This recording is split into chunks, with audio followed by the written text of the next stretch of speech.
Hello dears, welcome to the job classes. Job classes में आप सबका बहुत बहुत स्वागत हुआ, अभिनंदन है। आज हम इस शानदार सेशन में लेकर आए हैं यूपी बोर्ड से रिलेटेड, जो कि आपका साइंस का पेपर है, उससे फर्स्ट प्रैक्टिस सेट है आपकी। इस प्रैक्टिस सेट में कम से कम यदि आप शुरू से लेकर अंत तक देखेंगे, आप साइंस के जो क्वेश्चन है आपको 40 से लेकर 50 नंबर तक इस प्रैक्टिस सेट में क्वेश्चंस आने वाले हैं, क्योंकि इसमें हम उन क्वेश्चनों को रिकवर किए हैं जो बोर्ड एग्जाम में अधिकतर पूछे गए हैं और पूछे जाएंगे, जो लगातार प्रैक्टिस के थ्रू पूछे जाते हैं। उन्हीं क्वेश्चनों को इस प्रैक्टिस सेट में हम कवर किए हैं। साथ ही साथ उनसे रिलेटेड अन्य क्वेश्चनों को भी कवर किए हैं, ताकि आपसे कोई भी क्वेश्चन यहाँ पर छूटने ना पाए। ठीक है, आइए बिना किसी देरी के शुरू करते हैं। आपका सबसे पहले हम सॉल्व करेंगे खंड का में जो हमने लिया है वो लिया है रसायन विज्ञान।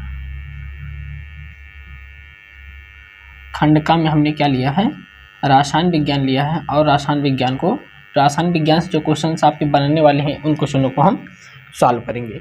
और इन क्वेश्चनों से रिलेटेड यदि आप उन क्वेश्चनों को सॉल्व करते हैं तो मैं इस क्लास के माध्यम से आपको बताना ये चाहूँगा कि यदि आप इस पूरी क्लास को लगातार कंटिन्यू बिना स्किप किए हुए देखते हैं तो आपको कम से कम यहाँ साइंस में 40 से 50 नंबर पक्के होने वाले हैं।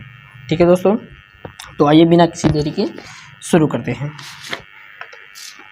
जो हमारा फर्स्ट क्वेश्चन है, क्वेश्चन आपके लिए कह रहा कि रासायनिक प्रक्रिया में भाग लेने वाले पदार्थ को क्या कहते हैं? जो रासायनिक प्रक्रिया में भाग लेते हैं, किसमें दोस्तों? जो रासायनिक प्रक्रिया में भाग लेते हैं, जो रासायनिक प्रक्रिया में क्या भाग लेते हैं, यानी रासायनिक क्रिया में भाग लेते हैं, उन्हें हम क्या कहते हैं? तो आपके लिए ऑप्शन जो है, ऑप्शन से अभिकारक कहते हैं, उत्पाद कहते हैं, या दोनों कहते हैं, या फिर इनमें से कोई नहीं। ठीक है, तो आप रासायनिक क्रिया में जो भाग लेते हैं, जैसे हमने कोई क्रिया लिखी A+B टेंडिंग टू AB, तो रासायनिक क्रिया जो बनती है जो इस साइड में रहती है, इनको हम क्या बोलते हैं? इनको हम बोलते हैं अभिकारक बोलते हैं। क्या बोलते हैं? अभिकारक बोलते हैं इनको। ठीक है, यानी कि ये जो आपके A+B हैं, रासायनिक क्रिया में जो भाग लेते हैं उन्हें क्या बोलते हैं? अभिकारक बोलते हैं। और जो प्राप्त होता है उसे क्या बोल देते हैं? उत्पाद बोल देते हैं, आई मीन प्रोडक्ट बोल देते हैं। बात क्लियर हुई? तो ऑप्शन आपका कौन सा सही होगा? ऑप्शन आपका फर्स्ट सही होगा, अभिकारक होते हैं। बात क्लियर हुई? रासायनिक क्रिया में जो भाग लेते हैं, जो LHS में रहते हैं उनको अभिकारक बोलते हैं, जो RHS में रहते हैं उनको उत्पाद बोल देते हैं। उम्मीद करते हैं ये क्वेश्चन आपको समझ में आया होगा। नेक्स्ट क्वेश्चन आपके लिए है, अम्ल लिटमस पेपर को करते हैं। जो अम्ल होते हैं वो लिटमस पेपर को क्या करते हैं? अम्ल लिटमस पेपर को क्या करते हैं? नीले से लाल करते हैं, या फिर लाल से नीला करते हैं, या फिर नीला से नीला कर देते हैं, या फिर लाल से लाल कर देते हैं। आपको इसमें बताना है कि जो लिटमस पेपर है, जो अम्ल होते हैं वो लिटमस पेपर पर अपना प्रभाव क्या डालते हैं? वो नीले लिटमस पेपर को लाल कर देते हैं, या लाल लिटमस पेपर को नीला कर देते हैं, या फिर नीला लिटमस पेपर को नीला कर देते हैं, या लाल लिटमस पेपर को लाल कर देते हैं। तो जो अम्ल होते हैं वो डियर क्या करते हैं? अम्ल नीले लिटमस पेपर को क्या कर देते हैं?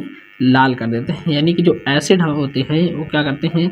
आपके पास ये लिटमस पेपर है, यदि हम एसिड की बूंदें इसमें डालें तो ये पहले अगर नीला रहेगा तो बाद में क्या हो जाएगा? लाल हो जाएगा। बात समझ में नहीं है? जो क्षार होते हैं, क्या होते हैं? जो क्षार होते हैं, आई मीन जो बेस होते हैं, इनको ये लिटमस पेपर है, अगर ये लाल लिटमस पेपर है, इसमें क्षार की बूंदें डालेंगे तो ये क्या हो जाएगा? नीला हो जाएगा। बात क्लियर हुई? तो अम्ल क्या करता है? अम्ल नीले लिटमस पेपर को लाल कर देते हैं, मतलब कि जो कलर्ड लिटमस पेपर का अगर ब्लू है तो रेड हो जाएगा, यदि अगर उसमें क्षार डालेंगे वो लाल लिटमस पेपर है यानी रेड है तो रेड से क्या हो जाएगा? वो ब्लू हो जाएगा। बात क्लियर हो गई? नेक्स्ट क्वेश्चन आपके लिए रहेगा, निम्न में से धातु ऑप्शंस आपके लिए जो दिया इसमें AS, SB, ZN और सल्फर, यानी कि AS, SB, ZN और सल्फर जो है S जो है, इनमें से आपको बताना है कि धातु कौन सा है, सॉरी इनमें से बताना है आपको कौन सा धातु है, इनमें से आपको बताना है कि धातु कौन सा है। तो आप जानते हैं कि जो Zn है जिंक जानते हैं ना, इसको हम बोल जिंक यानी कि जस्ता इसको बोलते हैं। जिंक क्या है, जिंक एक प्रकार की धातु है। बात क्लियर हुई, जिंक एक प्रकार की क्या है, धातु है। तो इनमें से आपको बताना था धातु क्या है। जैसे आपकी सोडियम क्या है, धातु है। मैग्नीशियम क्या है, धातु है। एल्युमिनियम क्या है, तो आप बोलेंगे धातु है। कॉपर क्या है, बोलेंगे आप धातु है। आयरन क्या है, तो आप बोलेंगे धातु है। निकेल क्या है, तो आप बोलेंगे धातु है। तो ये सब क्या है, धातु है। अगर आपसे क्वेश्चन पूछे कि इनमें से धातु कौन सा है, अधातु कौन सा है, तो आप इजीली पहचान पाएंगे।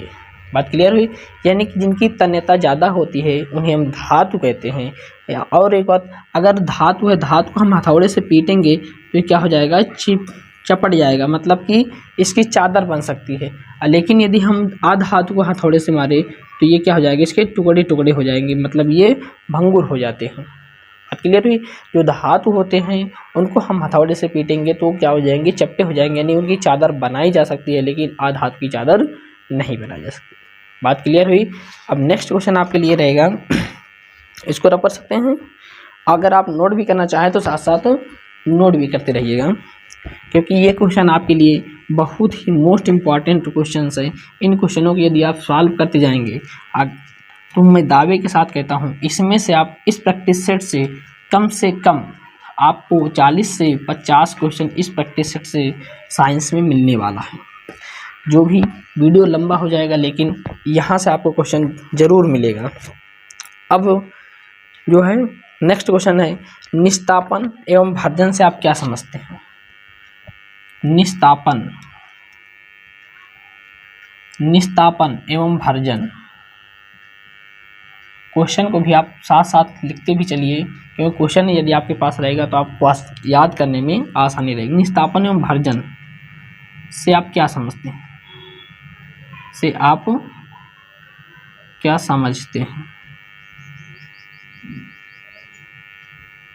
निस्तापन एवं भर्जन से आप क्या समझते हैं। क्वेश्चन पूछ सकता है निस्तापन किसे कहते हैं, या क्वेश्चन पूछ सकता है भर्जन किसे कहते हैं, या क्वेश्चन पूछ सकता है निस्तापन और भर्जन में अंतर लिखो, या फिर क्वेश्चन पूछ सकता है निस्तापन एवं भर्जन में विभेद कीजिए।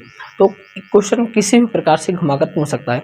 अकेले पूछ सकता है भर्जन क्या है, या अकेले पूछ सकता है निस्तापन क्या है, या पूछ सकता है निस्तापन पर टिप्पणी लिखो, भर्जन पर टिप्पणी लिखो। तो आपको डरना नहीं है, क्योंकि क्वेश्चन सब हमको याद है।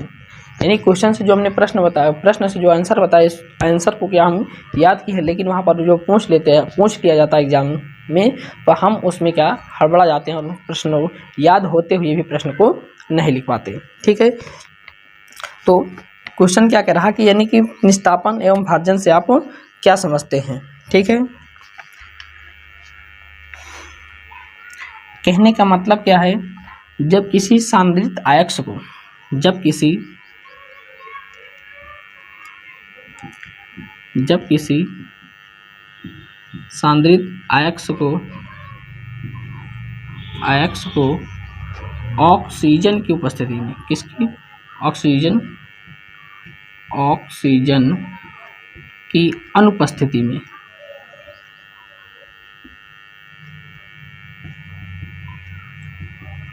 ऑक्सीजन की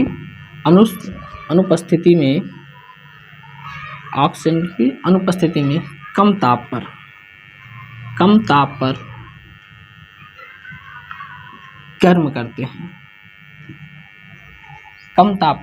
गर्म करते हैं, तो इससे कुछ क्या आयक्स का निर्माण होता है, अन आयक्स का निर्माण हो जाता है। उसे हम क्या कहते हैं, उसे ही क्या गर्म करते हैं, तो अन आयक्स का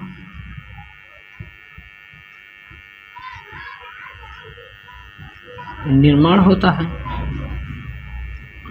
उसे ही क्या कहते हैं, निस्तापन कहते हैं, उससे क्या कहते हैं, निस्तापन कहते हैं। क्वेश्चन समझ में आ रहा है। जब किसी सांद्रित आयक्स को क्या करते हैं, ऑक्सीजन की अनुपस्थिति में, क्वेश्चन हमें याद क्या रखना है, कोई भी सांद्रित आयक्स है, इसकी ऑक्सीजन की वहाँ पर कोई उपस्थिति नहीं रहेगी, कम ताप पर गर्म करते हैं, मतलब लो टेम्परेचर पर गर्म करते हैं, तो अन्य आयक्स क्या हो जाता है, निर्मित हो जाता है, मतलब प्राप्त हो जाता है, उससे हम क्या कहते हैं, निस्तापन कहते हैं। बात क्लियर हुई नहीं, उसे क्या कहते हैं, निस्तापन कहते हैं। ठीक है, याद रहे कि यहाँ पर हमें क्या याद रखना है कि ऑक्सीजन की क्या होनी चाहिए, अनुपस्थित होनी चाहिए, ऑक्सीजन प्रेजेंट नहीं होना चाहिए, और ताप क्या होना चाहिए, कम होना चाहिए। ठीक है, ऑक्सीजन अनुपस्थित होना चाहिए और ताप क्या होना चाहिए, कम होना चाहिए, या फिर ये कह सकते हैं आप गलनांक से निम्न ताप पर। किससे, गलनांक से। क्वेश्चन थोड़ा सा इस परिभाषा वैसे कैसे बना सकते हैं, जब किसी सांद्रित आयक्स को ऑक्सीजन की अनुपस्थिति, इसकी ऑक्सीजन की अनुपस्थिति में गलनांक से निम्न ताप पर, मतलब जो हमारा निश्चित गलनांक से निम्न ताप पर हम क्या करते हैं, आयक्स को बॉयल करते हैं, मतलब गर्म करते हैं, तो हमें अन्य आयक्स प्राप्त हो जाता है। इसी क्रिया को हम क्या कहते हैं, निस्तापन कहते हैं। आपको क्वेश्चन से समझ में आए होंगे। जैसे हम एक एग्जाम्पल लेते हैं, आपके पास जैसे ZnCO3 है, इसको हम बोल देते हैं जिंक कार्बोनेट। क्या बोलते हैं इनको, जिंक कार्बोनेट। जब इसको हम हीट करते हैं कम ताप पर, यहाँ लिख भी सकते हैं ऑक्सीजन की अनुपस्थिति में, ऑक्सीजन की अनुपस्थिति में। ठीक है, ऑक्सीजन की अनुपस्थिति में जब इसको हम गर्म करते हैं तो क्या प्राप्त होता है, ZnO प्राप्त हो जाता है और CO2 गैस बाहर हो जाती है, मतलब कि जिंक ऑक्साइड प्राप्त होता है, कार्बन डाइऑक्साइड गैस क्या हो जाती है, बाहर हो जाती है। इसी क्रिया को हम क्या कहते हैं, निस्तापन कहते हैं। उम्मीद करते हैं क्वेश्चन आपको समझ में आया होगा। और बहुत से एग्जाम्पल हैं, इनको आप कर सकते हैं। जैसे एग्जाम्पल ले लेते हैं calcium carbonate. Calcium carbonate same उसी प्रक्रिया में, मतलब कि गर्म करते हैं कम ताप पर ऑक्सीजन की अनुपस्थिति में, तो प्राप्त क्या होता है, CaO और CO2, मतलब कैल्शियम ऑक्साइड और कार्बन डाइऑक्साइड गैस क्या हो जाती है, मुक्त हो जाती है। सांद्रित आयक्स, जो हमारा सांद्रित आयक्स है वो क्या है, कैल्शियम कार्बोनेट है। जब इसको हम क्या करते हैं, कम ताप पर ऑक्सीजन की अनुपस्थिति में गर्म करते हैं, तो कैल्शियम ऑक्साइड प्राप्त होता है और कार्बन डाइऑक्साइड गैस क्या हो जा रही है, बाहर हो जा रही है। इसी क्रिया को हम क्या कहते हैं, निस्तापन कहते हैं। उम्मीद करते हैं आपको ये अच्छे से डिफिनेशन समझ में आएगी। यदि आप लिखना चाहें तो वीडियो को रोक करके आप लिख सकते हैं। ठीक है, अब हम बात किसकी करते हैं, भर्जन की बात करते हैं। किसकी बात करते हैं, भर्जन की बात करते हैं कि भर्जन क्या होता है। तो भर्जन क्या होता है, इसी का जस्ट अपोजिट परिभाषा आप इसी से आप बना सकते हैं कि जब किसी सांद्रित आयक्स को ऑक्सीजन की उपस्थिति में उच्च ताप पर, यहाँ पर हमने कम ताप लिया है, यहाँ पर क्या ले लेंगे, उच्च ताप पर। बात समझ में आ रही नहीं आ रही, कहने का मतलब क्या है कि जब किसी सांद्रित आयक्स को ऑक्सीजन की उपस्थिति में उच्च ताप पर गर्म करते हैं तो अन्य आयक्स प्राप्त हो जाता है, तो उसे हम क्या कहते हैं, उसे हम कहते हैं भर्जन कहते हैं। उम्मीद करते हैं कि ये डिफिनेशन भी आपको समझ में आई होगी। ठीक है, कहने का मतलब क्या है कि भर्जन और निस्तापन में अंतर भी पूछ सकता है, तो आप बता सकते हैं अंतर क्या हो जाएगा। भर्जन में ऑक्सीजन की उपस्थिति होती है, लेकिन निस्तापन में ऑक्सीजन की उपस्थिति नहीं होती है। ठीक है, भर्जन में क्या होता है कि उच्च ताप की आवश्यकता होती है, लेकिन निस्तापन में क्या होता है, निम्न ताप की आवश्यकता होती है। आप इनको एग्जाम्पल भी इजली दे पाएंगे। उम्मीद करते हैं भर्जन और निस्तापन आपको समझ में आए होंगे। अब हम बात करते हैं नेक्स्ट क्वेश्चन की। नेक्स्ट क्वेश्चन हमारा क्या है, नेक्स्ट क्वेश्चन जैसे कॉपर का प्रमुख ऑक्साइड, अगर आपसे पूछे कि कॉपर का जो प्रमुख ऑक्साइड है वो कौन सा है, हो सकता है आपको कॉपर का प्रमुख ऑक्साइड लिखिए, या पूछ सकता है कॉपर का भी पूछ सकता है, जिंक का प्रमुख ऑक्साइड पूछ सकता है। ठीक है, तो जो ऑक्साइड होते हैं, जैसे हम लिख दिए CuO, तो ये क्या हो जाता है, कॉपर का ऑक्साइड हुआ। जैसे हम लिख दिए ZnO, तो क्या हुआ, जिंक का ऑक्साइड हुआ। बात समझ में आ रही नहीं आ रही। और जैसे लिख सकते हैं CaO, तो ये भी क्या हुआ, कैल्शियम का ऑक्साइड हुआ, ये कैल्शियम ऑक्साइड है, जिंक ऑक्साइड है और ये कॉपर ऑक्साइड है। उम्मीद करते हैं कि ये भी आपको समझ में आया होगा। ठीक है, नेक्स्ट क्वेश्चन की बात करते हैं। नेक्स्ट क्वेश्चन कह रहा है कि उदासीनीकरण अपक्रिया को रासायनिक समीकरण द्वारा समझाइए। उदासीनीकरण अपक्रिया को रासायनिक अपक्रिया द्वारा समझाना है। इसको रब कर सकते हैं, रब कर दे रहे हैं। उदासीनीकरण अपक्रिया, कौन सी अपक्रिया? उदासीनीकरण। उदासीनीकरण अपक्रिया से आप क्या समझते हैं? यदि आपको पता है तो आप वो कमेंट बॉक्स में इसका उत्तर दे सकते हैं। उदासीनीकरण अपक्रिया,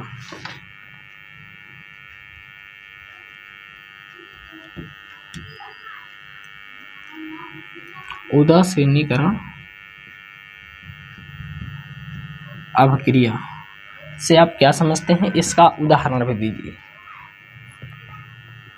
ठीक है, या रासायनिक समीकरण द्वारा इसको समझाइए कि उदासीनीकरण अपक्रिया क्या होती है। न्यूट्रल रिएक्शन क्या होती है, उदासीनीकरण अपक्रिया क्या होती है। बहुत आसान सी भाषा में समझेंगे कि उदासीन क्या, किसी चीज़ को न्यूट्रल कर देना क्या कहलाता है? उदासीन कहलाता है। जैसे हम खाना खाते हैं तो हमारे आमाशय के अंदर जो है एक अम्ल पाया जाता है जिसको बोलते हैं हाइड्रोक्लोरिक अम्ल, HCl। आमाशय में पाया जाने वाला अम्ल कौन सा है? यदि आप पूछे तो कौन सा अम्ल है? HCl अम्ल है। ठीक है, तो ये क्या करता है? खाने को डाइजेस्ट करता है, खाने को पचाता है। ठीक है, खाने को क्या करता है? पचाता है। मतलब कि जो हम खाना को ग्रहण करते हैं, ठीक है, जो हमारा खाना आमाशय में पहुंचता है, तो ये जैसे HCl ये खाना को क्या करता है? डाइजेस्ट कर देता है, वहीं पचाता है। ठीक है, उसी प्रकार जैसे आप एक अम्ल लेते हैं, जैसे HCl ले लिया हमने, HCl में हम NaOH मिला दिया। HCl बहुत ही खतरनाक एसिड है, अम्ल है। इसमें क्या करते हैं? सोडियम हाइड्रोक्साइड मिला देते हैं। ये क्या है? क्षार है। अम्ल और क्षार जब आपस में रिएक्ट होते हैं, अम्ल और क्षार आपस में क्या होते हैं? रिएक्ट होते हैं। जैसे ये रिएक्ट हुआ, ये क्या होता है? पॉजिटिव होता है, ये निगेटिव होता है। सोडियम पॉजिटिव होता है, OH निगेटिव होता है। तो क्या करेगा? पॉजिटिव निगेटिव से रिएक्ट होगा कि नहीं होगा? तो NaCl बन जाएगा, NaCl बन जाएगा। और ये क्या बन गया? H2O बन गया, जल बन गया। NaCl बन गया और H2 मतलब 2 हाइड्रोजन और एक ऑक्सीजन, H2O बन गया। यही क्या है? इसी क्रिया को हम क्या कहते हैं? उदासीनीकरण कहते हैं। इसी क्रिया को क्या कहते हैं? उदासीनीकरण कहते हैं। परिभाषा आप कैसे लिखेंगे कि जब अम्ल और क्षार आपस में क्या होते हैं? रिएक्ट होते हैं। जब अम्ल और क्षार आपस में क्या हो जाते हैं? रिएक्ट हो जाते हैं, और क्या प्राप्त होता है? लवण और जल प्राप्त होता है। लवण और क्या प्राप्त हो जाता है? जल प्राप्त होता है। उस क्रिया को हम क्या कहते हैं? उदासीनीकरण क्रिया कहते हैं। डेफिनेशन आपकी क्या हो जाएगी? जब अम्ल और क्षार,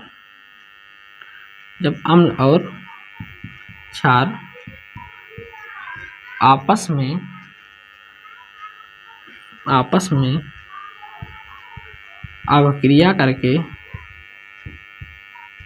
अभिक्रिया करके लवण और जल देते हैं, उसे ही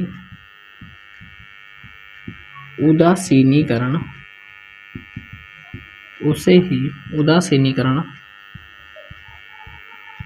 अभिक्रिया कहते हैं। तो आई होप ये डिफिनीशन भी आपकी समझ में आई होगी कि जब अम्ल और क्षार आपस में क्या करते हैं? अभिक्रिया करते हैं, तो क्या लवण और जल प्राप्त होता है। उसी क्रिया को हम क्या कहते हैं? उदासीनीकरण क्रिया कहते हैं। बात क्लियर हुई? अब नेक्स्ट क्वेश्चन की बात करते हैं, क्योंकि क्वेश्चन बहुत हैं, आप थोड़ा तेज में पढ़ने का प्रयास करिए। नेक्स्ट क्वेश्चन है, निम्नलिखित का IUPAC नाम लिखना है। आप IUPAC नाम पढ़े होंगे, CH3 CH2 CH2 CH3 first ये है, सेकंड है CH3 CH2 CH3। ये इनका क्या लिखना है? IUPAC नाम। और कुछ आपको दे रहे हैं, इनको भी लिखने का प्रयास करिएगा। यदि आपसे बनता है तो ठीक है, नहीं तो इंतज़ार करिए आप। CH3 CH2 CH2 इन चार का आपको IUPAC नामकरण करना है। इनका IUPAC नाम क्या होगा, ठीक है। जैसे IUPAC करते समय हमें सबसे पहले क्या करना होता है कि सबसे लंबी श्रृंखला का चयन करते हैं। जैसे फर्स्ट कार्बन कितने, 1 2 3 4। याद रहे यदि कोई ग्रुप आता है, ठीक है, या कोई समूह आता है तो अंकन उस तरफ से करते हैं जहाँ पर कोई समूह नज़दीक होता है, ठीक है। तो 1 2 3 4 इसमें कोई ग्रुप हम नहीं देखें तो हम इसको इधर से भी अंकन कर सकते हैं, इधर से भी अंकन कर सकते हैं, यानी कोई प्रॉब्लम हमको होने वाली नहीं। तो 4 कार्बन है, तो 4 कार्बन को क्या कहते हैं डियर्स, 4 कार्बन को कहते हैं ब्यूट। और सबके बीच में हम क्या देख रहे हैं, सिंगल बॉन्ड दिख रहे हैं। सिंगल बॉन्ड के लिए क्या एन का प्रयोग करते हैं, तो इसका नाम क्या हो जाएगा, ब्यूटेन। क्या नाम हो जाएगा, ब्यूटेन। अब इसी प्रकार इसका IUPAC नाम लिखते हैं, तो 1 2 3 4। अब यहाँ देखो 1 2 3 इधर भी आ सकते थे, लेकिन हमें क्या करना होता है कि सबसे लंबी श्रृंखला का चयन करना होता है, ठीक है। और जो रास्ते में छूट जाता है उसे हम प्रतिस्थापी कहते हैं, ठीक है। 1 2 3 4 4 कार्बन और बीच में एक ये छूट गया CH3, जो छूट जाता है वो प्रतिस्थापी होता है। याद रहे प्रतिस्थापी का नाम हम सबसे पहले लिखते हैं। तो 2 नंबर पे छूट गया क्या, CH3। CH3 का नाम क्या होता है कि मेथिल होता है। क्या होता है, मेथिल होता है। कितने कार्बन टोटल हैं, टोटल कार्बन 4 है। 4 कार्बन को ब्यूट और सिंगल बॉन्ड के लिए एन, तो इसका नाम क्या जाएगा 2 मेथिल ब्यूटेन। आई होप ये आपको समझ में आ रहा होगा। नेक्स्ट क्वेश्चन की बात करते हैं। आप इसमें देख लीजिए OH प्रेजेंस है क्या, एक हाइड्रोक्साइड ग्रुप है। तो याद रहे कि जहाँ पर कोई ग्रुप आपको दिख जाए तो अंकन उसी तरफ से करते हैं, ठीक है। तो यहाँ से 1 कार्बन और ये 2 कार्बन, टोटल कितने कार्बन है, 2 कार्बन है। 2 कार्बन को क्या कहते हैं, एथ कहते हैं। सबके बीच में सिंगल बॉन्ड के लिए एन का प्रयोग करते हैं। और OH आया है तो ई के स्थान पर OL का प्रयोग कर देते हैं। कितने नंबर पर है, 1 नंबर पर। इसका नाम क्या हो जाएगा, एथिनॉल हो जाएगा। बात क्लियर हुई। अब इसमें देखते हैं तो इसमें CHO समूह आया है, मतलब कि एल्डिहाइड ग्रुप आया है। तो ये हो गया 1 2 3। कितने कार्बन हुए, 3 कार्बन हुए। 3 कार्बन को क्या कहते हैं, प्रोप कहते हैं। और सिंगल बॉन्ड के लिए इसका इस्तेमाल एन का इस्तेमाल करते हैं। और इस ई के स्थान पर जब CHO आए तो उसके लिए अल का प्रयोग करते हैं। कितने नंबर पर, 1 नंबर पर, ठीक है। यहाँ पर थोड़ा ध्यान देना, यदि आपको कहीं पर दिख जाए क्या OH दिख जाए तो ई के स्थान पर OL का प्रयोग करते हैं, ठीक है। CHO दिख जाए तो उसके लिए Al का प्रयोग करते हैं। CO समूह दिख जाए तो इसके लिए ऑन का प्रयोग करते हैं, ठीक है। एंड COOH दिख जाए, कार्बोक्सिलिक, ठीक है। ये कीटोन होता है और ये कार्बोक्सिलिक समूह होता है, इसके लिए ओइक एसिड का प्रयोग करते हैं। देन और भी एग्जाम्पल्स हैं। यदि आप IUPAC पढ़ना चाहते हैं तो आप कमेंट करके बता सकते हैं कि हाँ सर IUPAC पढ़ाइए, या फिर आप SK एकेडमी के नाम से हमारा एक चैनल है, वहाँ पर IUPAC हमने ऑलरेडी एक रूल्स के माध्यम से और उनमें कई एग्जाम्पलों के माध्यम से हमने कम से कम 10-12 क्लासें ली हैं केवल IUPAC की। आप वहाँ पर जा कर के देख सकते हैं, ठीक है। तो आपको इजीली IUPAC समझ में आ जाएगा, ठीक है। अब नेक्स्ट क्वेश्चन की ओर बढ़ते हैं। इनको रब कर दे रहे हैं, आप लिखना चाहें तो वीडियो को पॉज करके लिख सकते हैं, ठीक है। तो आपको समझ में आया होगा कि उदासीनीकरण अभिक्रिया क्या होती है, ठीक है। उदासीनीकरण अभिक्रिया क्या होती है और IUPAC भी आपको समझ में आया होगा। अब नेक्स्ट क्वेश्चन की बात करते हैं। नेक्स्ट क्वेश्चन हमारा कुछ जो परीक्षा की दृष्टि से सबसे इम्पॉर्टेंट प्रश्न है, प्लास्टर ऑफ पेरिस कैसे प्राप्त करेंगे। प्लास्टर ऑफ पेरिस कैसे प्राप्त करेंगे। प्लास्टर ऑफ पेरिस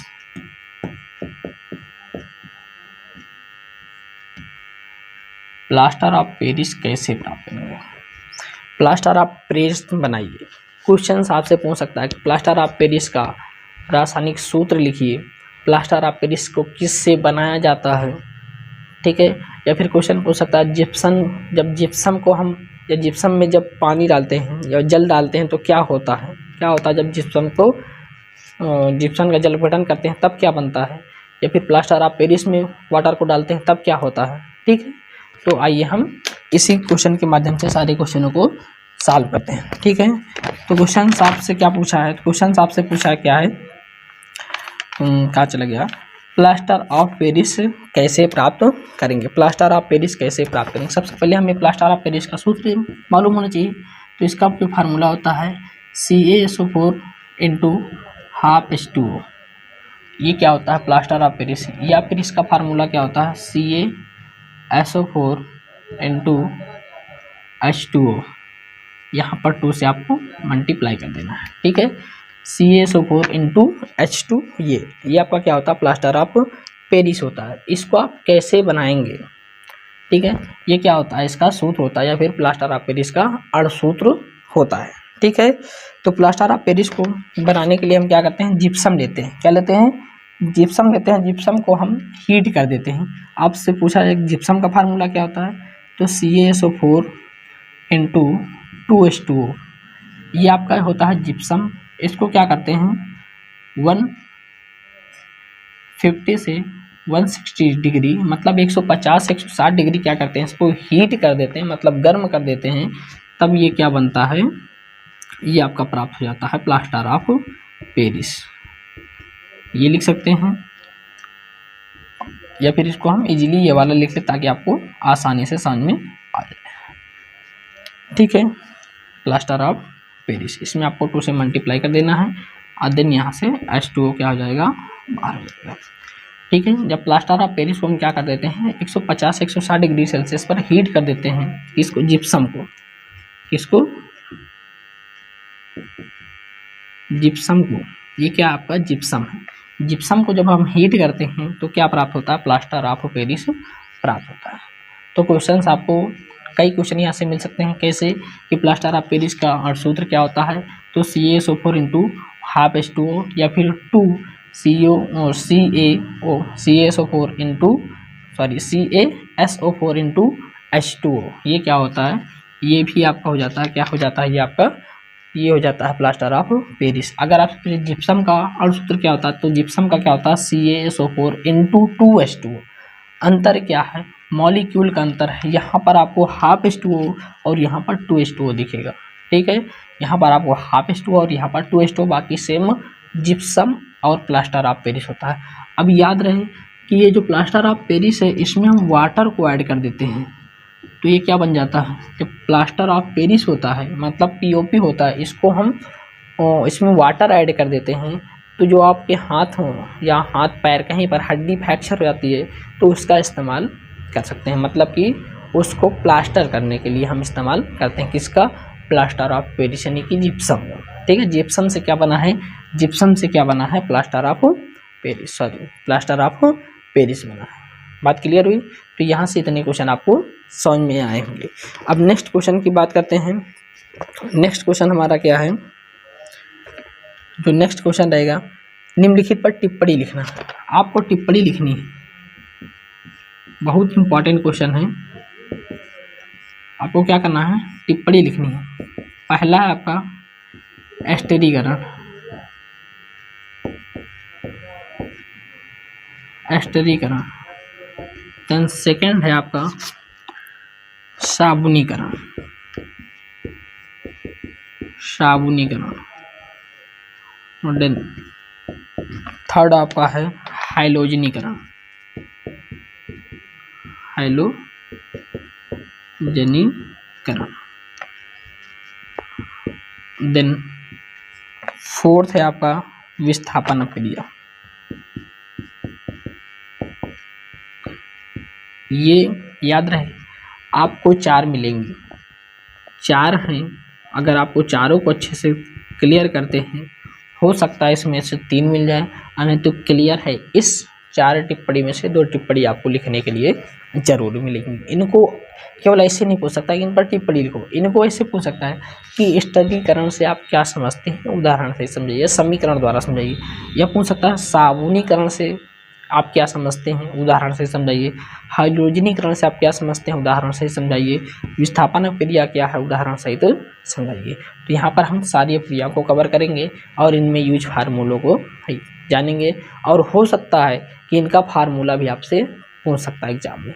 तो सभी को ध्यान से समझना, क्योंकि आपकी परीक्षा की दृष्टि से बहुत ही इम्पॉर्टेंट है, ठीक है। और आगे इससे भी इम्पॉर्टेंट आने वाले हैं, तब तक आप बने रहिए। जैसे आपसे पूछ ले कि स्थिरीकरण क्या है, स्थिरीकरण किसे कहते हैं, स्थिरीकरण क्या है, तो स्थिरीकरण किसे कहते हैं। तो आप ध्यान से समझना या नोट कर लेना कि जब कार्बोनिल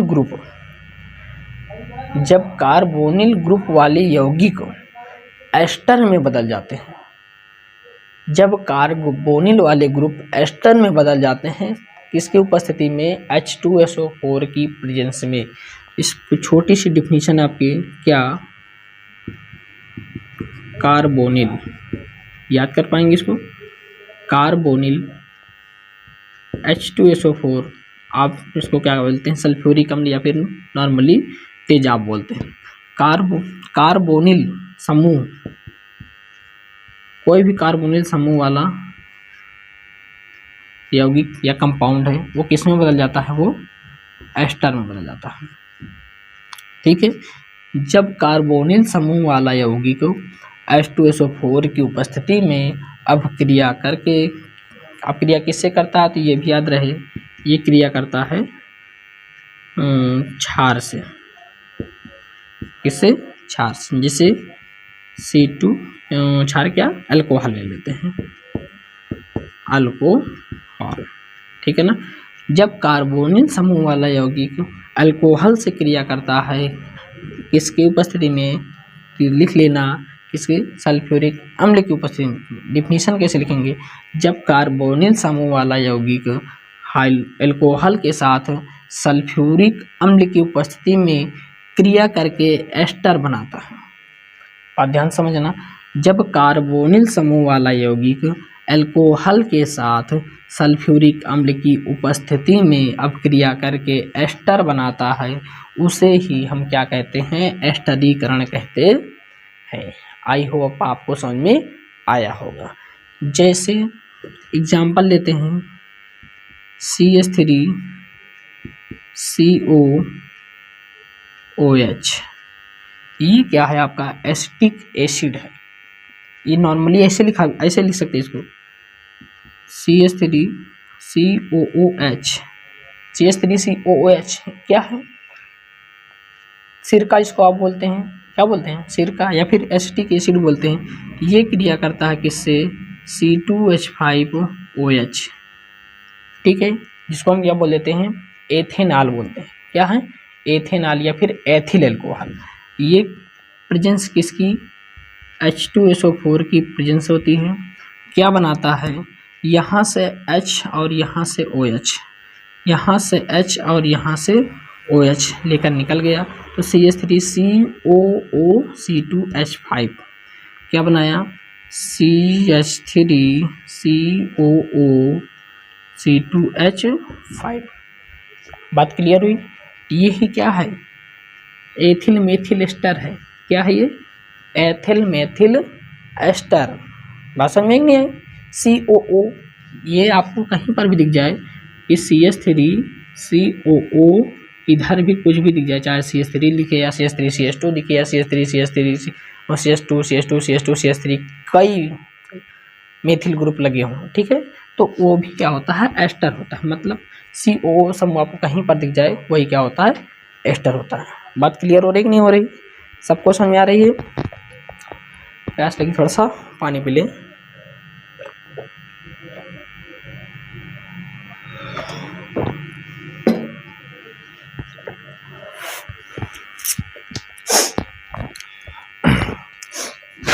बात क्लियर हो गई नहीं, समझ आया। एक बार फिर से सुन लिए, जब कार्बोनिल समूह अल्कोहल के साथ क्रिया करके, अल्कोहल के साथ सल्फ्यूरिक अम्ल की उपस्थिति में क्रिया करके एस्टर बनाता है उसे हम क्या कहते हैं, एस्टरीकरण क्रिया कहते हैं। और एग्जाम्पल लेते हैं, बहुत से एग्जाम्पल हैं आपके लिए, बस आप ध्यान से समझते रहिए बस। ठीक है, केमिस्ट्री से आपके एक भी प्रश्न ऐसे नहीं होंगे जो आपसे छूट जाएं। ठीक है ना, एग्जाम में जैसे लिखते हैं CH3COOH, इसकी क्रिया करा देते हैं मेथिल अल्कोहल से, देन किसकी प्रेजेंस में, H2SO4 की प्रेजेंस होनी चाहिए। तो यहाँ से H, यहाँ से OH निकल गया आपका, क्या निकल गया, H2O बाहर हो गया, यहाँ से CH3COO, CH3 बन गया, CH3COO CH3। ये डाई मेथिल एस्टर है। क्या है, डाई मेथिल एस्टर या फिर मेथिल मेथिल एस्टर है। बात क्लियर हो रही है। समझ आ रहा सबको? आसानी से समझ में आएगा, बस आप वीडियो में बने रहें। अब इसके बाद आता है आपका साबुनीकरण। मोस्ट इम्पॉर्टेंट प्रश्न है कि साबुनीकरण क्या होता है। तो साबुनीकरण क्या होता है, ये आपका वसा है, मान लेते हैं ये क्या है, वसा, जिसको तो आप नॉर्मली तेल बोल देते हैं, ठीक है, वसा है। वसा की क्रिया हम कास्टिक सोडा के साथ कराते हैं, ठीक है। वसा क्रिया किसके साथ कराते हैं, कास्टिक सोडा के साथ कराते हैं।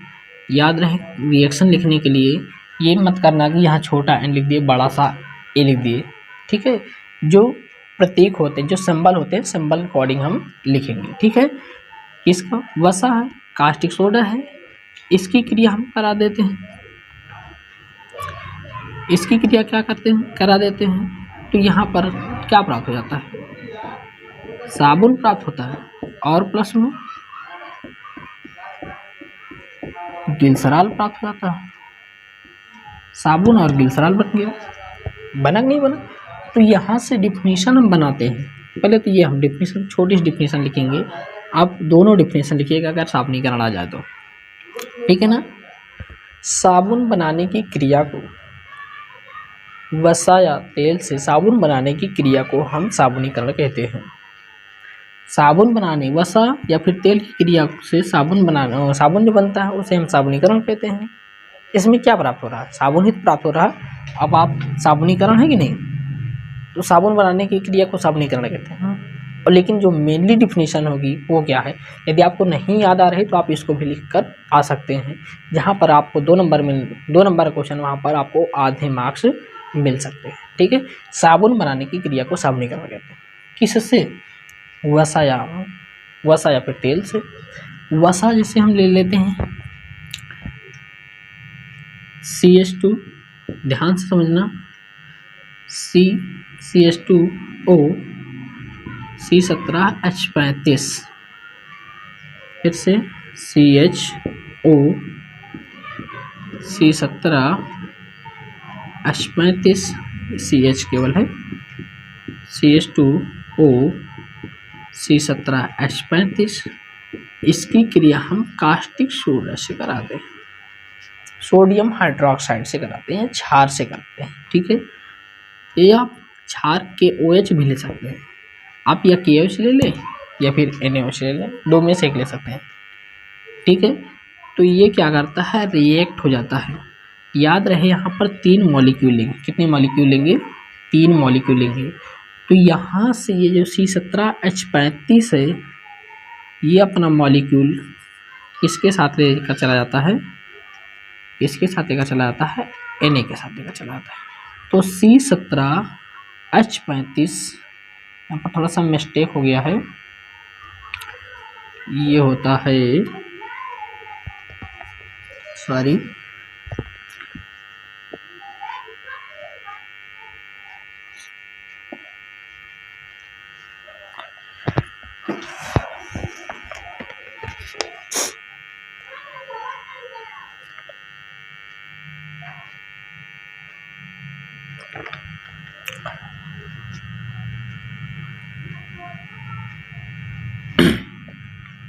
जैसे वसा का फार्मूला क्या होता है, CH2 CO C17H35। ध्यान से समझना दोस्तों, CHCO C17H35, फिर CH2 CO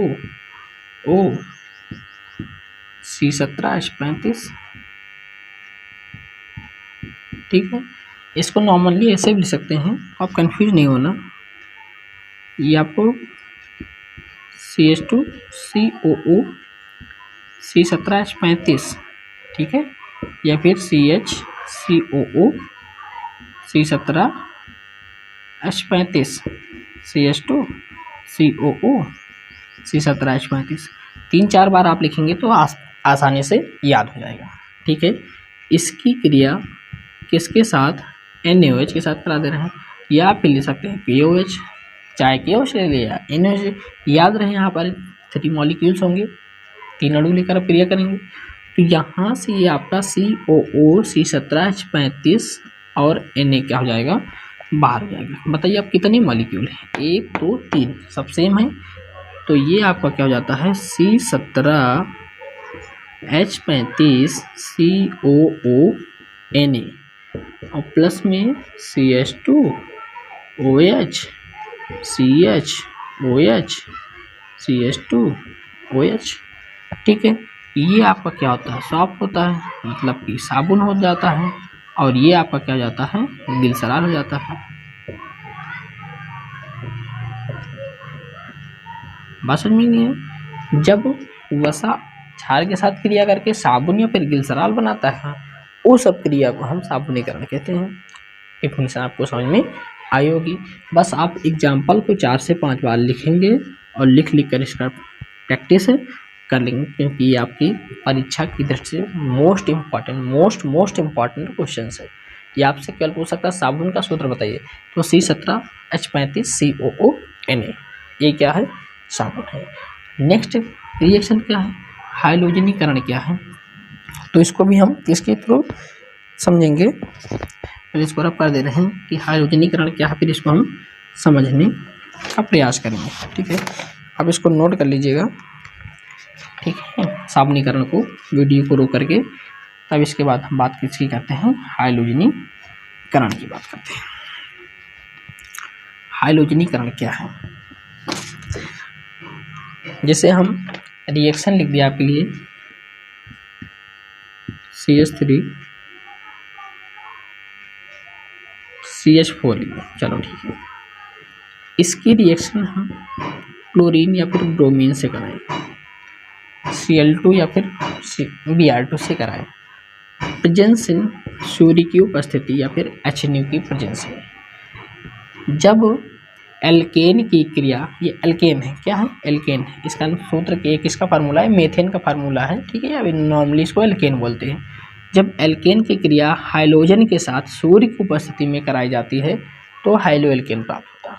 डिफिनीशन ध्यान से समझना, जब एल्केन की क्रिया, किसकी क्रिया, एल्केन की क्रिया हाइलोजन के साथ, जब एल्केन की क्रिया हाइलोजन के साथ सूर्य की उपस्थिति में, किसकी उपस्थिति में, सूर्य के प्रकाश की उपस्थिति में कराई जाती है तो हाइलो एल्केन प्राप्त होता है। हाइलो एल्केन प्राप्त होता है, उसे हम क्या कहते हैं, उसे हम हाइलोजनीकरण कहते हैं। जिससे हम मीथेन की क्रिया किसके साथ, क्लोरीन के साथ करा रहे हैं सूर्य की उपस्थिति में, तो यहाँ से एक हाइड्रोजन और एक यहाँ से Cl, HCl तो निकल जाएगा। जैसे मीथेन को हम ऐसे भी लिख सकते हैं, लिख सकते हैं नहीं, और Cl2 को कैसे लिख सकते हैं, ClCl लिख सकते हैं। जैसे यहाँ से HCl क्या हो जाएगा, आपका बाहर हो जाएगा। तो ये जहाँ से ClH निकला है वहाँ से ये जो Cl फ्री हो गया, Cl इसके साथ जुड़ जाएगा, तो हो जाएगा H और हो जाएगा Cl। इसी को क्या कहते हैं, हाइलोजनीकरण कहते हैं। अब इसके बाद फिर से Cl से क्रिया करा Cl2 से, तो फिर यहाँ Cl निकल जाएगा, एक Cl यहाँ फिर जुड़ जाएगा, फिर कराएंगे, फिर यहाँ पर एक H निकल जाएगा, Cl जुड़ जाएगा, फिर से कराएंगे, फिर यहाँ से एक H निकल जाएगा, Cl जुड़ जाएगा। तो यहाँ से जब जो लास्ट रिएक्शन हो जाएगी तो जैसे CCl4 हो जाएगी, इसको कहते हैं कार्बन टेट्राक्लोराइड। इसी क्रिया को हम क्या कहते हैं, हाइलोजनीकरण कहते हैं। बात समझ में आई नहीं है। नेक्स्ट डिफिनीशन आप लिख लेंगे, जब एल्केन की क्रिया हाइलोजन के साथ, जब एल्केन की क्रिया हाइलोजन के साथ सूर्य की उपस्थिति में, ध्यान सुनना, जब एल्केन की क्रिया हाइलोजन के साथ सूर्य की उपस्थिति में कराई जाती है तो हाइलो एल्केन प्राप्त होता है, उसे ही हाइलोजनीकरण क्रिया कहा जाता है। फिर सुनिएगा, जब एल्केन की क्रिया हाइलोजन के साथ सूर्य की उपस्थिति में कराई जाती है तो हाइलो एल्केन प्राप्त होता है, उसे ही हाइलोजनीकरण क्रिया कहा जाता है। ठीक है, नेक्स्ट क्वेश्चन आपके लिए क्या है, नेक्स्ट जो था विस्थापन क्रिया, इसको ऐसे बता दे रहे हैं विस्थापन क्रिया क्या होता है। ये विस्थापन क्रिया भी है, ठीक है, कैसे कि जब एक मॉलिक्यूल, कोई मॉलिक्यूल ले लेते, कोई कंपाउंड ले लेते हैं, ठीक है, जैसे एक कंपाउंड ले लिया, विस्थापन क्रिया ध्यान समझना, विस्थापन अभिक्रिया। विस्थापन अभिक्रिया क्या, जैसे हमने ले लिया यहाँ पर ZnSO4 कॉपर CuSO4, इसकी क्रिया हम जिंक के साथ करा दें। कॉपर ले लिए, इसकी क्रिया किसके साथ करा दे रहे हैं, जिंक के साथ करा दे रहे हैं। तो ये क्या करेगा कि जिंक जो है कॉपर को भगा देगा और उसका स्थान स्वयं ग्रहण कर लेगा। ठीक है, कॉपर को भगा दिया और उसका स्थान स्वयं ZnSO4 यानी CuSO4 किसमें बदल गया, ZnSO4। और क्या बाहर हो गया, कॉपर बाहर हो गया। क्या बाहर हो गया, कॉपर बाहर हो गया। ठीक है, तो जब किसी अपक्रिया में कोई अभिकारक एक अभिकारक दूसरे अभिकारक के स्थान पर जाकर अपना उसको हटा करके उसका स्थान स्वयं ग्रहण कर लेता है, तो उस अपक्रिया को हम क्या कहते हैं, विस्थापन अपक्रिया कहते हैं। उस अपक्रिया को क्या कहते हैं, विस्थापन अपक्रिया कहते हैं। मतलब विस्थापित कर देता है किसी चीज़ को, क्या कर देना, विस्थापित कर देना, विस्थापन होता है, होता ही नहीं होता। ठीक है, यानी जब कोई एलिमेंट, जब कोई तत्व किसी यौगिक से उस यौगिक में से उस तत्व को बाहर करके उसका स्थान स्वयं ग्रहण कर लेता है, उसी क्रिया को विस्थापन क्रिया कहते हैं। जैसे ये आपके पास क्या है, कॉपर सल्फेट है, जिंक से के साथ क्रिया कराई, जिंक क्या किया, ये भाई मजबूत है, कॉपर को क्या करेगा, भगा देगा और उसका स्थान स्वयं ग्रहण कर लिया और जिसमें कॉपर बेचारा अकेला हो गया। इसी क्रिया को क्या कहेंगे, इसी क्रिया को हम विस्थापन क्रिया कहते हैं। जब यही क्रिया दो बार हो जाती है, मतलब कि एक अपक्रिया हो रही, उसमें एक अभिकारक क्या कर रहा है, उसके स्थान पर चला जा रहा है, दूसरा अभिकारक उसके स्थान पर चला जा रहा, तो उसे क्या कहेंगे, द्विविस्थापन क्रिया कहेंगे। आपस में अदला बदली कर लेंगे तो उसे द्विविस्थापन क्रिया। बात क्लियर हुई कि नहीं, समझ आ रहा। ठीक है, और जब किसी क्रिया में अभिकारक और अभिकारक जब आपस में जुड़ जाते हैं, ठीक है, और या दो से अधिक अभिकारक आपस में जुड़ करके नए पदार्थों यानी नए उत्पाद का निर्माण करते हैं। ठीक है, वो भी एक ही उत्पाद होना चाहिए, तो उसे क्या कहेंगे, योगात्मक क्रिया कहेंगे। ठीक है, एडिंग रिएक्शन कहेंगे। बात समझ में कि नहीं है, ठीक है, समझ में आ रही होगी। अब नेक्स्ट क्वेश्चन है आपके लिए, केवल रासायनिक समीकरण देना है, केवल रासायनिक समीकरण देना है। ध्यान से समझना और इनको नोट भी करते चलना साथ साथ।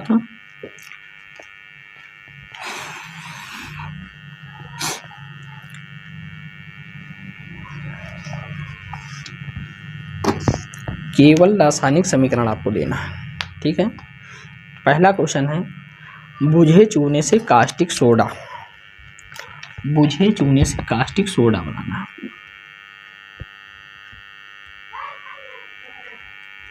बुझे चूने से कास्टिक सोडा बना पाएंगे आप? चूने से क्या बनाना है, कास्टिक सोडा बनाना है। तो बुझा चूना का सबसे पहले फार्मूला पता होना चाहिए, Na बुझा चूना CaOH होल ट्वाइस से क्या बनाना है, कास्टिक सोडा बनाना है, NaOH बनाना है। ठीक है, ये होता है क्या, बुझा हुआ चूना और ये होता है कास्टिक सोडा। ठीक है, बुझे चूने से क्या बनाना है, कास्टिक सोडा बनाना है। तो हम क्या करेंगे, कास्टिक सोडा में बिना बुझा हुआ चूना में, बुझा हुआ चूना में सोडियम कार्बोनेट को मिला देंगे। ठीक है, जिसको आप बोलते हैं धामन सोडा, धोने वाला सोडा। इसको क्या करेंगे, जब आपस में मिलाएंगे तो सोडा लाइम यानी कास्टिक सोडा बन जाएगा और कैल्शियम कार्बोनेट आपका क्या हो जाएगा, बाहर हो जाएगा। अब 2 सोडियम यहाँ पर है, 2 से मल्टीप्लाई कर देना है, OH 2 है, OH आपके पास 2 है, एक कैल्शियम बैलेंस आपकी क्या होगी, बराबर की। तो बुझे चूने से क्या बन गया आपका, कास्टिक सोडा। बना नहीं बना, ये है कास्टिक सोडा, बना है। आसान, बिल्कुल आसान है। नेक्स्ट रिएक्शन है आप, धामन सोडा से बेकिंग पाउडर, किससे, धामन सोडा से बेकिंग पाउडर।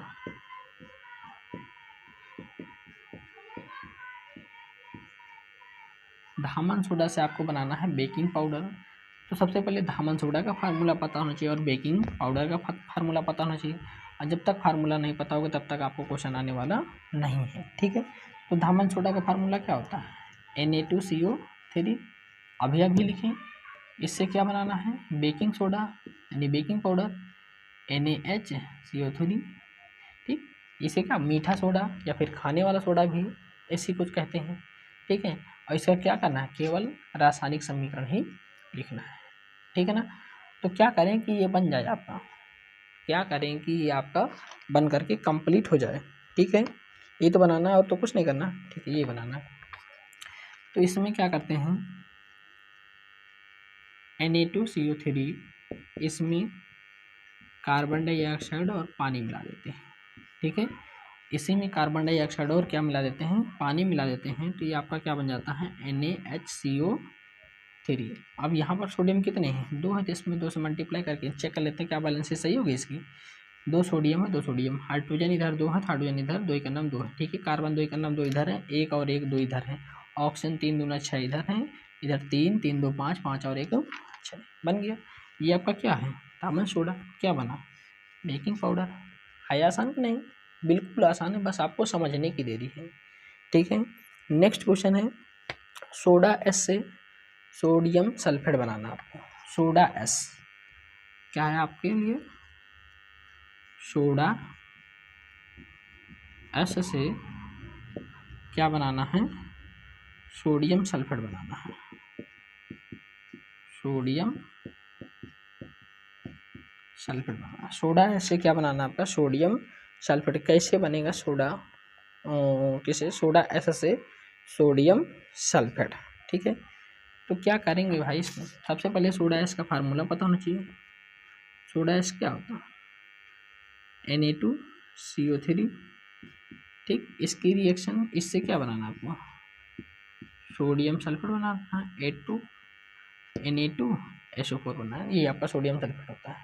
तो नॉर्मली क्या करते हैं इसमें, Na2CO3 में H2SO4 की क्रिया करा देते हैं, सल्फ्यूरिक अम्ल की क्रिया करा देते हैं। तो क्या प्राप्त हो जाता है आपको, Na2SO4 प्राप्त हो जाता है, और प्लस में H2CO3 बाहर हो जाता है।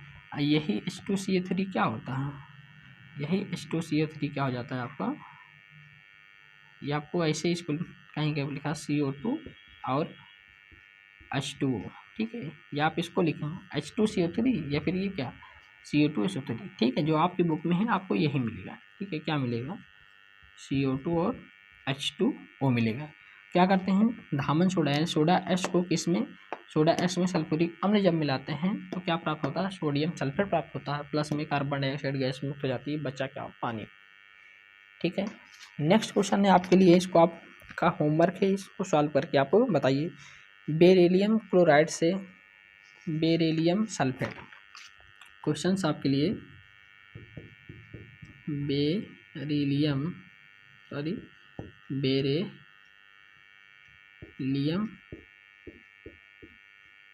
क्लोराइड से बेरिलियम सल्फेट, इसको आप कैसे बनाएंगे कमेंट करके बताइए। और एक क्वेश्चन है, कैल्शियम हाइड्रोक्साइड से ब्लीचिंग पाउडर बनाना है, कैल्शियम हाइड्रोक्साइड से ब्लीचिंग पाउडर बनाना है, और आपको साधारण नमक से कास्टिक सोडा बनाना है, और एक क्वेश्चन आपको बनाना प्लास्टर ऑफ पेरिस से जिप्सम बनाना है, जो भी हमने बनवाया है, ठीक है। ये आपके कौन कौन से हैं, बेरिलियम क्लोराइड से बेरिलियम सल्फेट, ठीक है, नोट कर लीजिए। दूसरा क्वेश्चन है, कैल्शियम हाइड्रोक्साइड से ब्लीचिंग पाउडर बनाना है आपको। तीसरा है आपका साधारण नमक से कास्टिक सोडा बनाना है, और देन चौथा आपका है प्लास्टर ऑफ पेरिस से जिप्सम बनाना है, ठीक। 4 क्वेश्चंस आपके लिए केमिस्ट्री में होमवर्क है, ठीक है। अब इसके बाद हम सॉल्व क्या करते हैं, जो फिजिक्स के क्वेश्चंस है वो कैसे क्वेश्चंस आपको आएंगे। यदि आपको एक चैप्टर देखे होंगे, हमने पढ़ाया था, फुल वीडियो बनाया किसके लिए, इलेक्ट्रिसिटी के लिए, विद्युत के लिए। यदि आप उसको पढ़े होंगे तो आप आसानी से उसमें से बहुत क्वेश्चन फिजिक्स में आप कर पाएंगे, ठीक है। थोड़ा सा वेट कर लेते हैं, फिर इसके बाद फिजिक्स स्टार्ट करते हैं। तब तक आप इनको नोट कर लीजिएगा।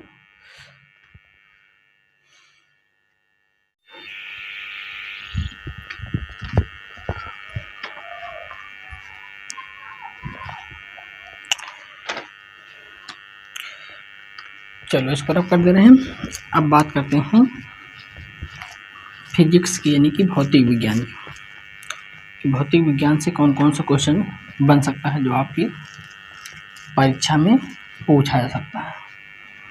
अब बात करते हैं भौतिक विज्ञान खंड खा की बात करते हैं। ठीक है, खंड जो आपका खा है वो कौन सा है आपका,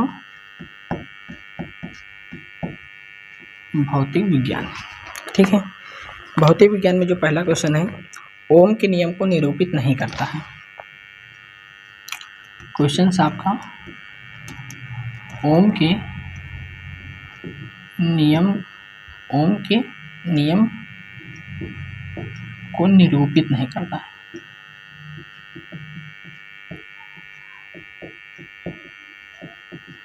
ओम के नियम को निरूपित नहीं करता है। फर्स्ट क्वेश्चन फर्स्ट ऑप्शन से V प्रोपोर्शनल और सेकंड V बराबर IR, देन थर्ड है I बराबर V अपॉन R, और देन फोर्थ है V अपॉन I बराबर नियतांक। ठीक है, इसमें बताना आपको कौन सा ऐसा संबंध है जो ओम के नियम को निरूपित नहीं करता है। तो हम जानते हैं ओम का नियम क्या होता है, V प्रोपोर्शनल। ओम का नियम जो होता है V प्रोपोर्शनल I होता है। डिफिनीशन जैसे आ गया ओम का नियम क्या है, तो हम डिफिनीशन इसी वक्त देख लेते हैं। ओम का नियम क्या है कि किसी चालक की भौतिक अवस्था, जैसे दाब हो गया, ताप हो गया, ठीक, किसी चालक की भौतिक अवस्था जैसे ताप, दाब आदि, ये क्या रहें, स्थिर रहें। ठीक है ना, ये क्या रहें, स्थिर मतलब अपरिवर्तित रहें। तो चालक में बहने वाली धारा I उसके सिरों पर लगाए गए विभवांतर V के अनुक्रमानुपाती होता है। ठीक है ना, यानी कि चालक में लगाए गए विभवांतर V चालक में बहने वाली धारा I के अनुक्रमानुपाती होता है। जब प्रोपोर्शनल हटाएंगे तो नियतांक आ जाता है R, V बराबर RI या फिर IR। बात समझ में नहीं है। अगर हम यहाँ से R की वैल्यू निकालें तो R बराबर क्या हो सकता है, V अपॉन I हो सकता है। ठीक है, या फिर ये क्या है, R जो है हमारा नियतांक है। ठीक है, यदि हम I की वैल्यू निकालें तो क्या हो जाएगा, V अपॉन R हो जाएगा। तो पहला संबंध है V प्रोपोर्शनल I, इसमें कहीं दिख रहा है, नहीं दिख रहा। ठीक है, आगे चलते हैं। V बराबर IR कहीं नज़र आ रहा, तो पहला आ रहा है। ठीक है, ये तो सही है, निरूपित कर रहा है। देन सेकंड क्या है, R यानी कि V अपॉन I बराबर नियतांक है, V अपॉन I बराबर नियतांक, ये भी मतलब निरूपित कर रहा है। देन अगला है I बराबर V अपॉन R, तो I बराबर V अपॉन R निरूपित कर रहा है। तो ये भी निरूपित कर रहा है, ये भी निरूपित कर रहा है, ये भी निरूपित कर रहा है। देन हमारा ये निरूपित नहीं कर रहा, क्यों, क्योंकि V प्रोपोर्शनल I होता है। अगर V प्रोपोर्शनल I हो जाता तो यहाँ पर ये भी निरूपित करता, इसलिए हमारा फर्स्ट ऑप्शन क्या हो जाएगा, सही हो जाएगा। बात क्लियर हुई। तो यहाँ से हमने ओम का नियम भी देख लिया कि किसी चालक की भौतिक अवस्थाएं अपरिवर्तित रहें तो चालक के सिरों पर लगाए गए विभवांतर V उसमें बहने वाली धारा I के अनुक्रमानुपाती होता है, अर्थात V प्रोपोर्शनल I हो जाएगा। जब प्रोपोर्शनल हटाएंगे नियतांक R आ जाएगा। R क्या है, R जो है इसको कहते हैं प्रतिरोध। अगर पूछे प्रतिरोध का मात्रा क्या है तो इसका मात्रा क्या हो जाता है, ओम हो जाता है। क्या हो जाता है, ओम हो जाता है। ठीक है, प्रतिरोध है क्या, इससे मान लेते हैं कि आपकी करंट फ्लो हो रही है इस वायर में, तो ये जो बीच में लगा ये रेसिस्टेंस धारा के मार्ग में रुकावट उत्पन्न जो करता है उसे हम क्या कहते हैं, प्रतिरोध कहते हैं। ठीक है, ये क्वेश्चन आपका कंप्लीट हो गया। देन अगला क्वेश्चन है स्वस्थ व्यक्ति के लिए स्पष्ट दृष्टि की अधिकतम दूरी। स्वस्थ व्यक्ति है उसकी स्पष्ट दृष्टि के लिए एक होती है अधिकतम दूरी और एक होती है न्यूनतम दूरी। अगर किसी को पता कमेंट करके बताइए। ठीक है, तो याद रहे ऑप्शन आपके लिए हैं अधिकतम दूरी के लिए 25 सेंटीमीटर, इनफिनाइट यानी अनंत, -25 सेंटीमीटर या फिर 25 मीटर। तो क्या इसमें से हो जाएगा, तो याद रहे जो स्पष्ट दृष्टि की अधिकतम दूरी होती है वो होती है अनंत। क्या हो जाती है, वो हो जाती है अनंत हो जाती है। अगर न्यूनतम की बात करें तो हो जाती है 25 सेंटीमीटर। याद रहे स्पष्ट दृष्टि की अधिकतम दूरी अनंत होती है। ठीक है, अगर न्यूनतम की बात करें तो न्यूनतम होती है 25 सेंटीमीटर। ठीक है, देन अगला क्वेश्चन है, इसको रब कर दे रहे हैं। फिर इसके बाद बात करते हैं क्वेश्चन नंबर 3 की। क्वेश्चन नंबर 3 क्या है?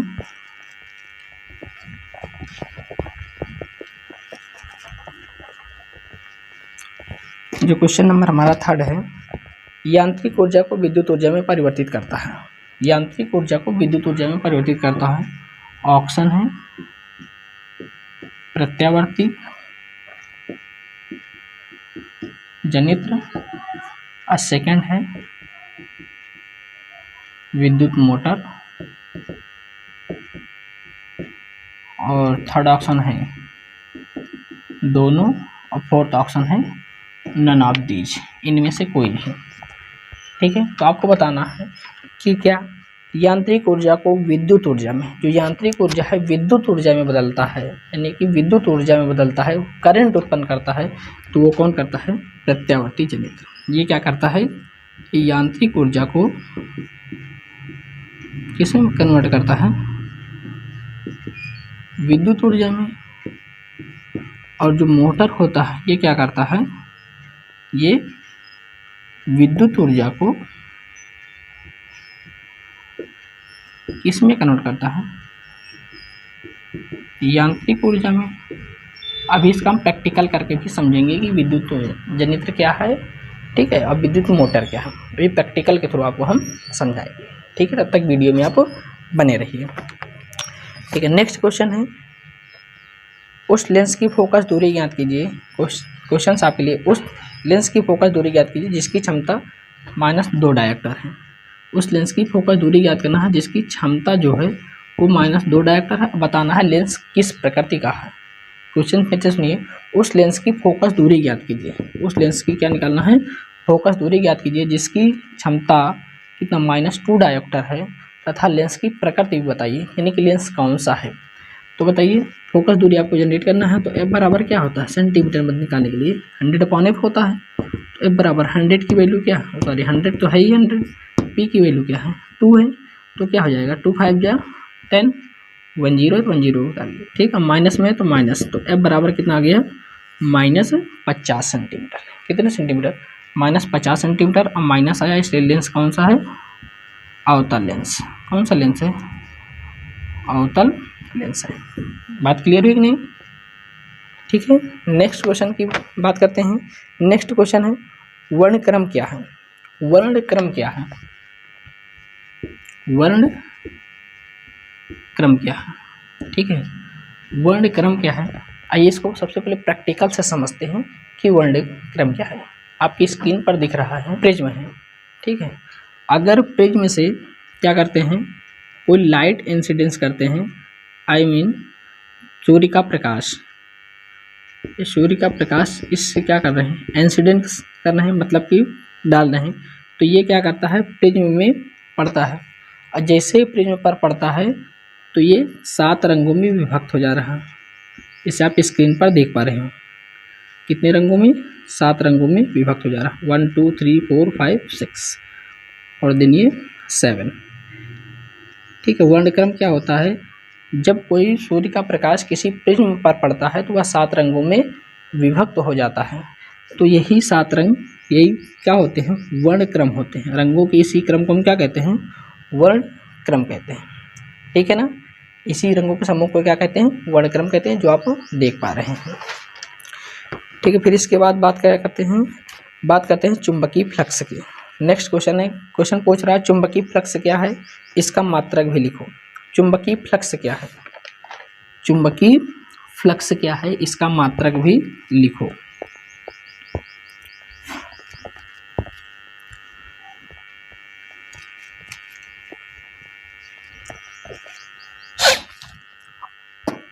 किसकी बात कर रहा है?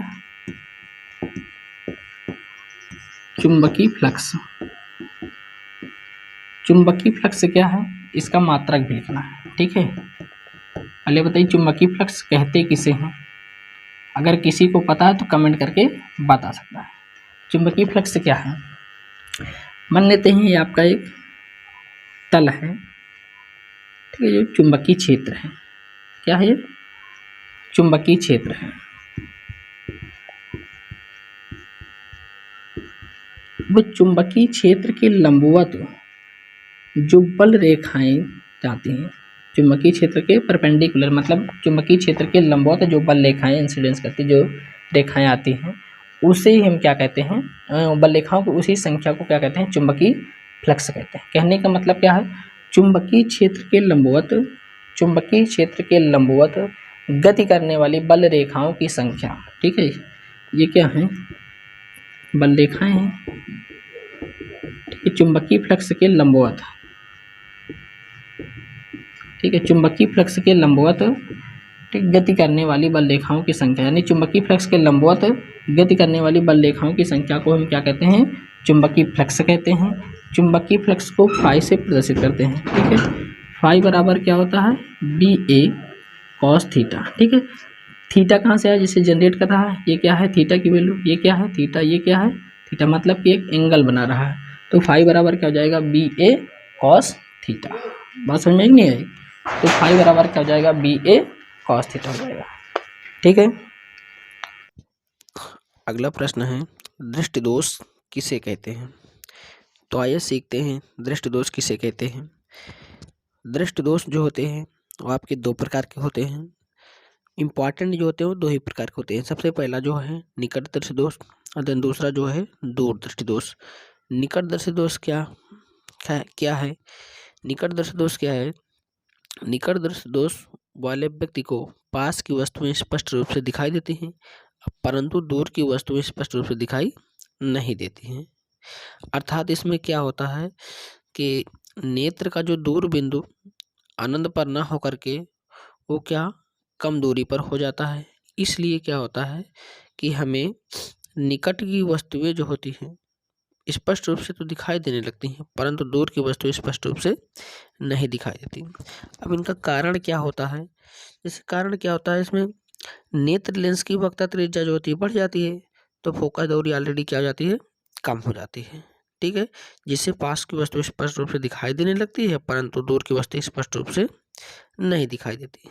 ठीक है, और इसका दूसरा कारण क्या हो जाता है कि नेत्र लेंस और रेटिना के बीच की दूरी क्या हो जाती है, बढ़ जाती है।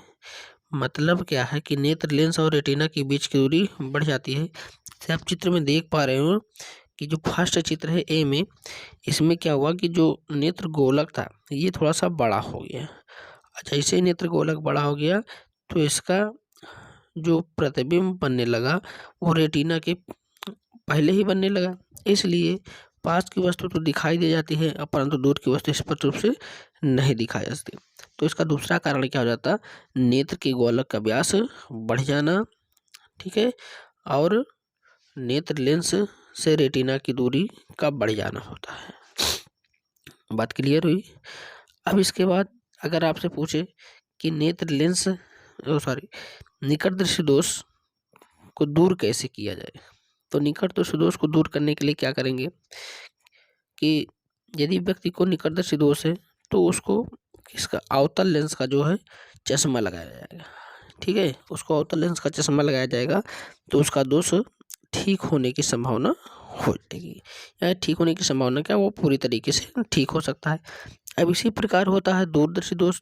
तो दूरदृष्टि दोष क्या होता है, दूरदृष्टि दोष में क्या हो जाता है कि व्यक्ति को क्या होता है कि पास की वस्तुएं तो स्पष्ट रूप से नहीं दिखाई देती अब परंतु दूर की वस्तु स्पष्ट रूप से दिखाई देने लगती है। ठीक है ना, पास की वस्तु जो होती है स्पष्ट रूप से नहीं दिखाई देती परंतु दूर की वस्तु स्पष्ट रूप से दिखाई देती है तो हम समझ जाएंगे कि उस व्यक्ति की आंख में कौन सा दोष है, उस व्यक्ति की आंख में दूरदृष्टि दोष है। और कारण क्या है, उसका कारण क्या हो जाता है कि जो नेत्र लेंस की नेत्र लेंस का जो गोलक होता है वो ऑलरेडी छोटा हो जाता है। जैसे गोलक छोटा हो जाएगा, जैसे आप चित्र में देख पा रहे हैं,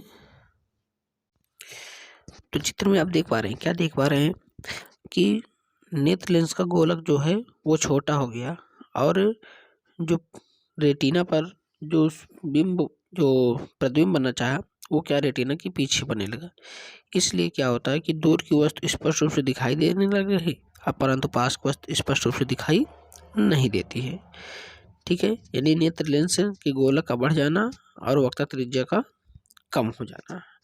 ठीक है, अगर इस दोष को दूर करते हैं तो उस व्यक्ति को क्या करेंगे, दूर दूर ओर, है ना, दूर ओर से आप याद रखेंगे, दूर ओर मतलब उत्तल, ठीक है। उस व्यक्ति को उत्तल लेंस का चश्मा यदि पहना दिया जाएगा तो इस व्यक्ति का दोष क्या हो जाएगा, पूरी तरीके से खत्म हो जाएगा। उस व्यक्ति को दूर की वस्तु भी स्पष्ट रूप से दिखाई देगी और पास की वस्तु भी स्पष्ट रूप से दिखाई देने लगी। ठीक है दोस्तों, अब इसके बाद हम नेक्स्ट क्वेश्चन की बात करते हैं। नेक्स्ट क्वेश्चन जो हमारा है वो क्या है,